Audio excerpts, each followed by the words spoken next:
अस्सलामुअलैकुम रहमतुल्लाहि व बरकातुहू। जी, मैं अभी मुफ्ती फ़ज़ल हमदर्द साहब का वीडियो देख रहा था और मुफ्ती फ़ज़ल हमदर्द साहब मुझे बहुत पसंद है एक्चुअली।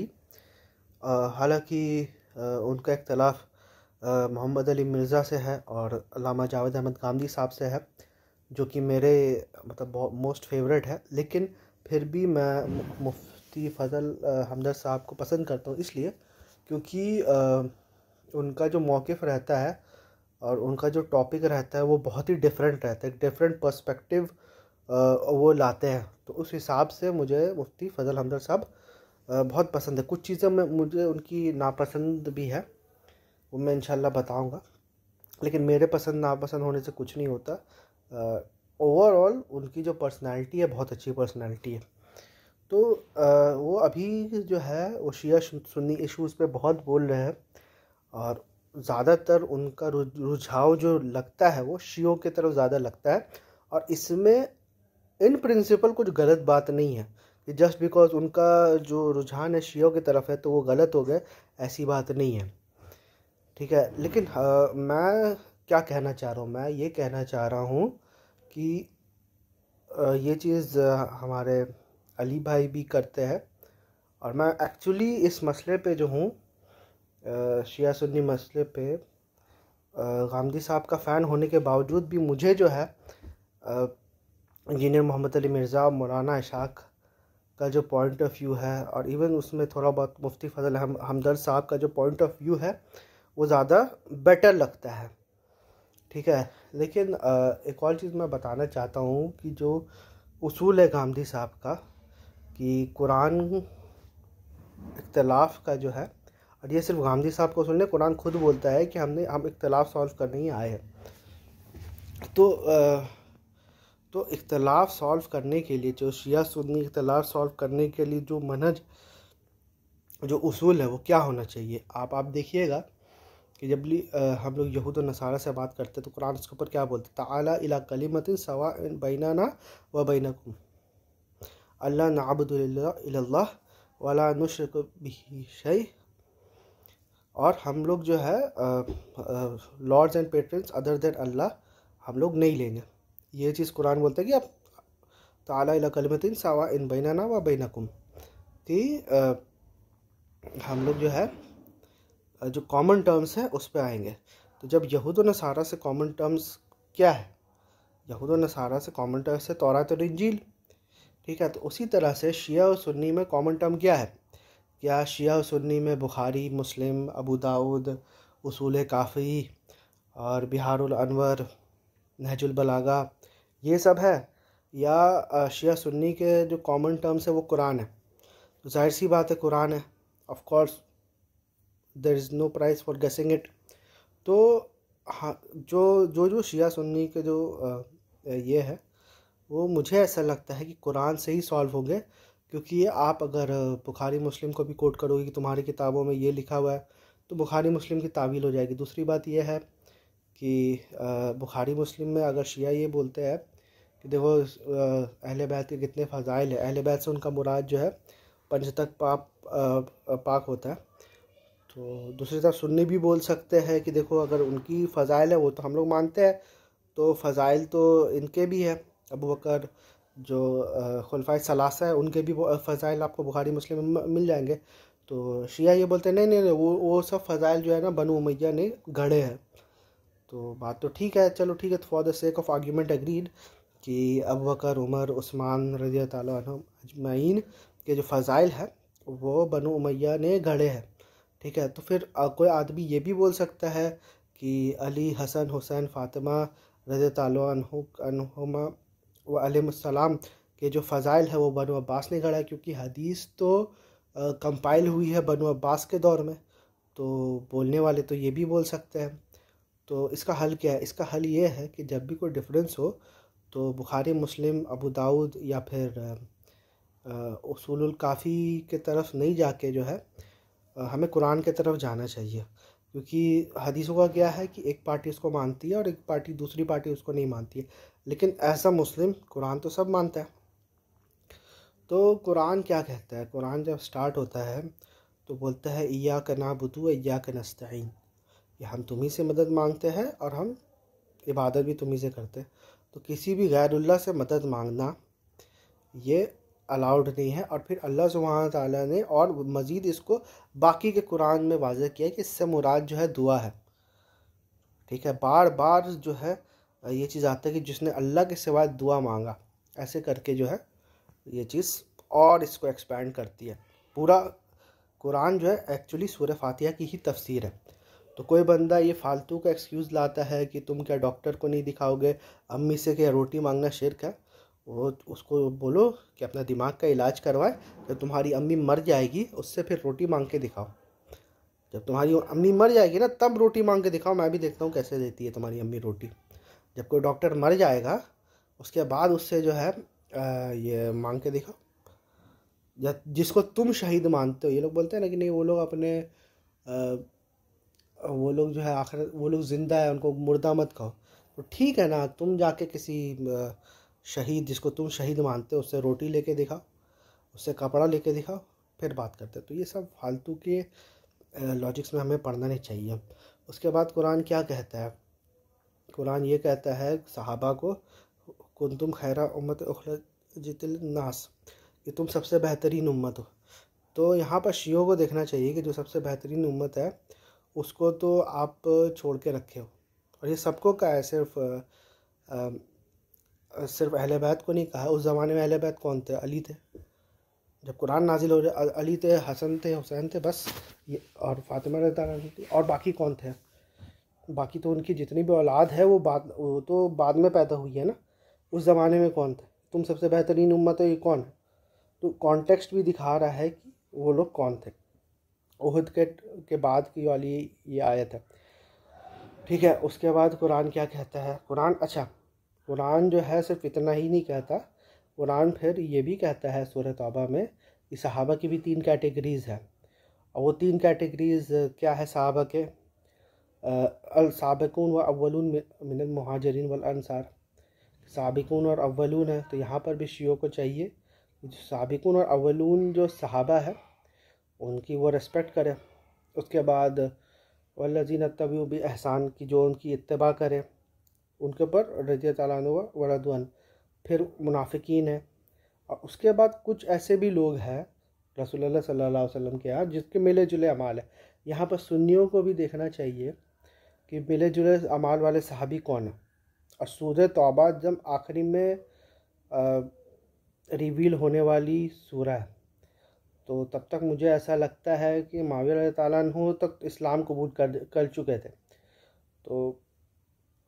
तो यहाँ पर सुन्नियों को भी समझना चाहिए कि मुआविया रज़ी अल्लाह अन्हु के ऊपर ये आयत फिट करना, एक तो ये आयत फिट करना कुंतुम खैरा उम्मत वाला आयत फिट करना, और दूसरा ये सूरह तौबा की जो 100 नंबर आयत है कि अल-साबिकून व अव्वलून मिनल मुहाजिरीन व अंसार, वो फिट करना जो है वो सही बात नहीं होगी, क्योंकि उनके ऊपर ये चीज़ फिट नहीं होता। और हाँ, ये जो आखिरी वाली जो आयत है कि मिले जुले अमाल वाली जो आयत है, वो जो है मुआविया रज़ी अल्लाह अन्हु पे फिट हो सकती है। अच्छा, बहुत सारे ये भी बोलेंगे, क्या बोलते हैं, अहले तशय्युअ भी बोलेंगे कि अली से मतलब, और हमारी किताबों में भी है सही मुस्लिम में, अली से मोहब्बत नहीं करेगा मगर मोमिन, अली से बुग़्ज़ नहीं रखेगा मगर मुनाफिक। लेकिन यहाँ पर कुरान ये चीज़ बोलता है कि मदीना में मुनाफिक रहते हैं। तो मुआविया रज़ी अल्लाह अन्हु तो मदीना के नहीं है, मुआविया रज़ी अल्लाह अन्हु तो मक्का के। तो यहाँ से वो मुनाफिक मुराद नहीं है जो नबी सल्लल्लाहु अलैहि वसल्लम के दौर पे। तो नाउज़ बिल्लाह मिन ज़ालिक मुआविया रज़ी अल्लाह अन्हु को मुनाफिक बोलना एक्चुअली कुरान के ख़िलाफ़ जा रहा है। ठीक है, आप जितने भी हदीसें पेश करो, लेकिन वो हदीसें जो है वो कुरान के ख़िलाफ़ नहीं जानी चाहिए। और अच्छा, फिर और हम लोग बढ़ते हैं। फिर अच्छा हाँ, फ़दक का जो मसला है, तो आप सूरह हश्र में अगर आप पढ़ लोगे तो जितने भी जो प्रॉपर्टीज़ है, जो माले गनीमत जो है, जो हाथ आए हैं, तो वो जो है अल्लाह के रसूल सल्लल्लाहु अलैहि वसल्लम उनके रिश्तेदारों में जाएगा, और बाकी जो गरीब सहाबा है, मतलब एक तरह से ये एक तरह से समझ लो स्टेट का माल है। ये जो है सूरह हश्र में जो है वो क्लियर कट जो है उस चीज़ को बयान कर दिया गया है कि जो माल गनीमत आएगा वो किस में डिवाइड होगा। तो वो सेम चीज़ जो है फ़दक के मसले पे अगर आप देख लीजिए तो अबू बकर सिद्दीक़ रज़ी अल्लाह अन्हु ने अपने लेवल पे सही काम किया। अगर वो जो है फ़ातिमा रज़ी अल्लाह अन्हा अलैहिस्सलाम को भी दे देते तब भी उनकी ज़िम्मेदारी ये नहीं होती कि वो खुद खाए, उनकी ये ज़िम्मेदारी होती कि इसका जो मैनेजमेंट है वो किसके ऊपर रहेगा, खलीफा राशिद के ऊपर है या जो इनके वारिस है। फ़ातिमा रज़ियल्लाहु अन्हा अलैहिस्सलाम तो रसूलुल्लाह सल्लल्लाहु अलैहि वसल्लम की वारिस है ना। तो असल मसला ये था कि ये जो फ़दक बाग फ़दक है इसका जो मैनेजमेंट होगा वो खुलफाए राशिदीन के पास होगा या अहले बैत के ऊपर होगा या उनके वारिसों के ऊपर होगा। तो अबू बकर सिद्दीक़ ने भी ये फ़ैसला किया कि नहीं, खुलफाए राशिदीन के पास रहेगा। और दूसरी तरफ उमर बिन अब्दुल अज़ीज़ ने जब उन्होंने देखा कि खुलफाए राशिदीन जब ख़त्म हो गया है और फ़दक का जो है गलत इस्तेमाल हो रहा, तो उन्होंने ये चीज़ अहले बैत को दे दिया। और अहले बैत भी मैनेज करते हैं उनको, मतलब उसमें पूरा पूरा खुद नहीं खाते। अगर वो खुद खाते तो खुद कितना अमीर हो जाते। उसको मैनेज करने का मतलब है कि उनको खुद भी खाना है और दूसरी बात यह है कि उनको बाकी गरीबों को भी उसमें से देना है, क्योंकि सूरह हश्र की आयत जो है इस चीज़ को पूरी क्लियर कट कर देती है। इंशाअल्लाह वो आयत दे भी दूंगा, जो भी बंदा पढ़ेगा तो उसको समझ में आ जाएगा। तो सूरह हश्र की ये आयत हो गई, ठीक है। हाँ, और फिर जो है आप आगे जाइएगा तो सूरह अहज़ाब में जो है आपको पता चलेगा अहले बैत के हवाले से कि बहुत क्लियर कट जो है, अगर आप कॉन्टेक्स्ट को भी देखिए, हर चीज़ को देखिए, बहुत क्लियर कट बहुत एक्सप्लिसिटली जो है रसूलुल्लाह सल्लल्लाहु अलैहि वसल्लम की वाइफ्स को जो है वो अहले बैत बोला गया है। तो रसूलुल्लाह सल्लल्लाहु अलैहि वसल्लम की वाइफ्स को अहले बैत अगर बोला गया है तो अहले तशय्यो को ये चीज़ देखना चाहिए कि वो असल अहले बैत जो है रसूलुल्लाह सल्लल्लाहु अलैहि वसल्लम की वाइफ्स को भी माने। और यहाँ पर मैं इंजीनियर मोहम्मद अली मिर्ज़ा और मौलाना इशाक साहब से इख्तलाफ़ करता हूँ कि वो असल अहले बैत जो है वो अली हसन हुसैन और फ़ातिमा रज़ियल्लाहु अन्हा को मानते हैं, वो भी अहले बैत है। मैं ये नहीं कह रहा हूँ कि वो अहले बैत नहीं है, या फिर मैं ये नहीं कह रहा हूँ कि वो नबी सल्लल्लाहु अलैहि वसल्लम के रिश्तेदार नहीं हैं। मैं ये नहीं कह रहा हूँ कि उनकी इज़्ज़त नहीं करनी चाहिए या उनका कोई हक़ कोई मकाम नहीं है। मैं इस चीज़ पे बिल्कुल नहीं जा रहा, मैं उनसे बेहद मोहब्बत करता हूँ। लेकिन कुरान जो बोलता है अहले बैत अगर बोलता है तो नबी सल्लल्लाहु अलैहि वसल्लम की बीवियों को बोलता है। और बहुत सिर्फ रसूलुल्लाह सल्लल्लाहु अलैहि वसल्लम की बीवियों को नहीं, इब्राहीम अलैहिस्सलाम की भी वाइफ को जो है कुरान में अहले बैत बोला गया। और भी अगर आप देखिएगा नबी सल्लल्लाहु अलैहि वसल्लम के भी वाइफ्स को भी अहले बैत बोला गया है। फिर और आप आगे बढ़ते हैं, फिर सूरह हुजरात में आपको पता चलता है कि अगर कोई दो मोमिन में झगड़ा हो जाए और तो जो बगावत करता है उसके ख़िलाफ़ हमें क़िताल करना है। तो अगर तो इधर और दो जो बगावत करना है उसके ख़िलाफ़ जो है क़िताल करता है तब तक जब तक वो अपनी बगावत को छोड़ न दे। तो यहाँ पर वर्ड बागी है।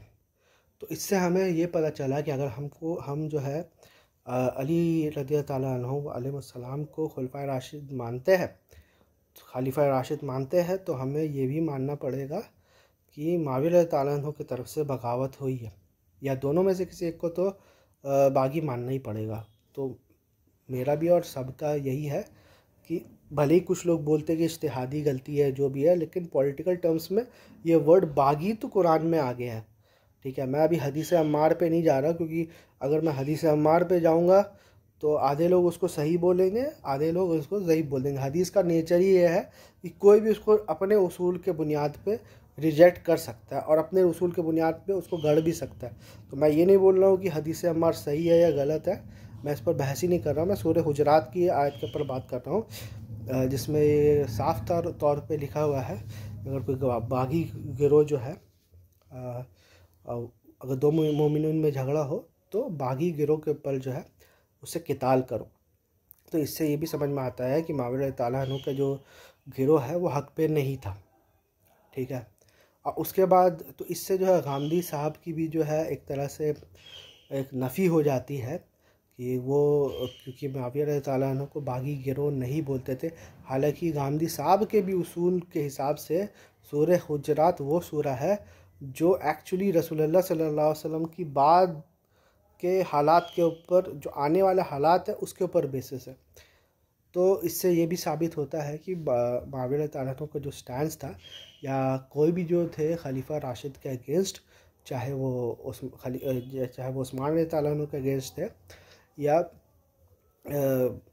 हज़रत अली रज़ी अल्लाह अन्हु के अगेंस्ट थे, तो वो भी जो है वो लोग जो है बिल्कुल गलत थे। अब किस एक्सट्रीम में गलत है, हदीस में थोड़ा सा हो सकता है एग्जैजुरेशन हो, आई डोंट नो। मैं ना उसको एक्सेप्ट कर रहा हूँ ना उस लेवल पे रिजेक्ट कर रहा हूँ, मैं सिर्फ कुरान की बात कर रहा हूँ। तो ये कुछ अच्छा। फिर ख़त्म नबूवत के भी हवाले से, हालांकि शिया ख़त्म नबूवत को मानती है, लेकिन इमामत का कोई कॉन्सेप्ट जो है आपको कुरान में नहीं मिलेगा कि नबी के बाद भी कोई इमाम आएगा।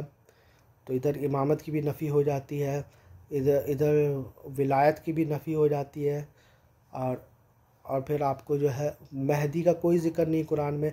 अगर वो इतने बड़े पर्सनालिटी थे और ये इतना बड़ा ईमान का हिस्सा था, अक़ीदा था, तो कुरान में उसका ज़िक्र क्यों नहीं है, ठीक है। तो महदी का कोई ज़िक्र नहीं है कुरान में। तो एक्चुअली ये मुझे ऐसा लगता है, मुझे जितना याद आया है, तो ये सब पॉइंट्स जो है वो एक्चुअली कवर हो गए शिया और सुन्नी इश्यूज़ पे। और अगर कुछ याद आएगा तो मैं इंशाल्लाह रिकॉर्ड करवाऊँगा। व आखिरु दावाना अनिल हम्दुलिल्लाहि रब्बिल आलमीन।